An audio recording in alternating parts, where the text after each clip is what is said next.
What I'm about to tell you might just be one of the most extreme changes in motorsport logistics ever in order to be more sustainable across all boards. The ABB FIA Formula E World Championship has been operating for the bigger part of the past 10 seasons, similarly as most big championships in racing do when it comes to logistics. The equipment needed to go from A to B as quickly and safely as possible. Therefore, most of the freight was loaded in planes. 3 to be exact. That changes now. But before we get into this, let's talk about how Formula E does logistics in general. Formula E basically offers a logistics service all around their championship. Compared to other championships where the teams are mostly responsible for their own logistics, here at Formula E, it's the Formula E logistics team and official logistics partner DHL that handle it all, including cars and garage equipment. This includes handling the import, the export, and the transportation from the airport to the track and back. After the race cars got homologated, which happens through the FIA, the teams actually only handle their cars during the race weekends and post-season. The rest of the time, it's up to the Formula E. Now back to the big changes. For season 11, a clear goal was set. The air freight must be downsized from 3 to 2 planes. Now let me break down for you what that actually means, because you think, easy, right? You just pack a bit less and a little bit more compact. Wrong. Because this is not just like rolling your shirts in a suitcase instead of layering them. This is far more complex. Formula E operates with equipment which is very much needed in several departments.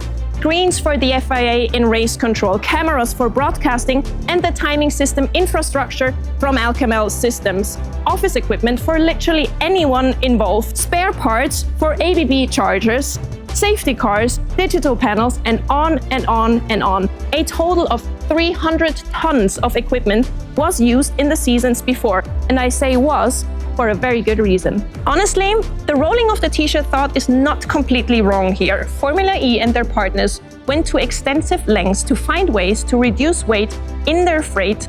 A prime example of that is the support base of the mobile data center, which was reduced by 1.1 tons just by re-engineering them. Quite impressive, right? The same kind of adjustments were made on every part possible. You name it, it most probably went through a big rethinking process and adjustment in setup. Due to these adjustments, the weight of the overall freight in the planes was reduced from 300 tons to 220 tons. Using more sea freight means one thing most of all: it takes longer to arrive places. This was actually one of the biggest challenges, not just for Formula E, but for all the partners involved. First and foremost, an evaluation to define what travels by plane and what travels by sea needed to be done. Only the items that are most expensive and cannot be duplicated will continue to travel by plane. The rest travels by sea. In season 11, the races are taking place in 10 different countries on 4 different continents, all within 8 months. Therefore, one set of sea freight would not have been enough because it would simply be taking too long to get places. What's the solution, you ask? You multiply the equipment. To be specific, a total of 4 sets of everything was created. This multiplication is what caused the biggest challenge for all the partners involved. Only in September, the final go was given due to many questions that still needed to be answered before this could be followed through. Making these changes in just 2 months is absolutely incredible and deserves a huge amount of respect towards all the people and partners involved. These kind of incredible moments don't happen without a clear remit from the top and a culture that allows people to challenge themselves to find these opportunities, but then an enormous amount of hard work and accountability from several individuals. From top to bottom, there are hundreds of people that have been involved in this project, so I can't name check them all individually.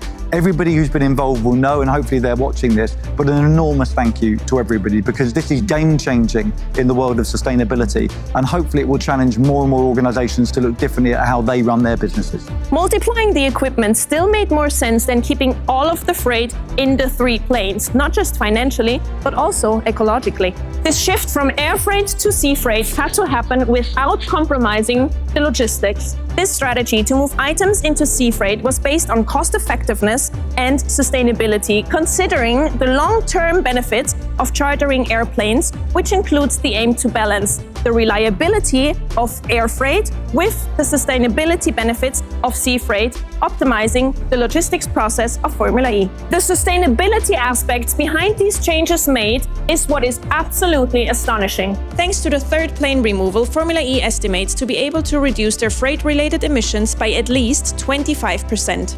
Considering that freight accounts for 75% of the overall emissions of the series, and the emissions per season is at 30,000 tons of CO2 on average, this reduction of 25% is massive. Formula E is one of the pioneers in making such radical adjustments, and I hope to see many other championships following this example. Formula E was always about doing its part in finding ways to be sustainable in every sense of the word possible. And what was done here, which was only possible thanks to loyal partners and insanely hardworking people, was plain brilliant.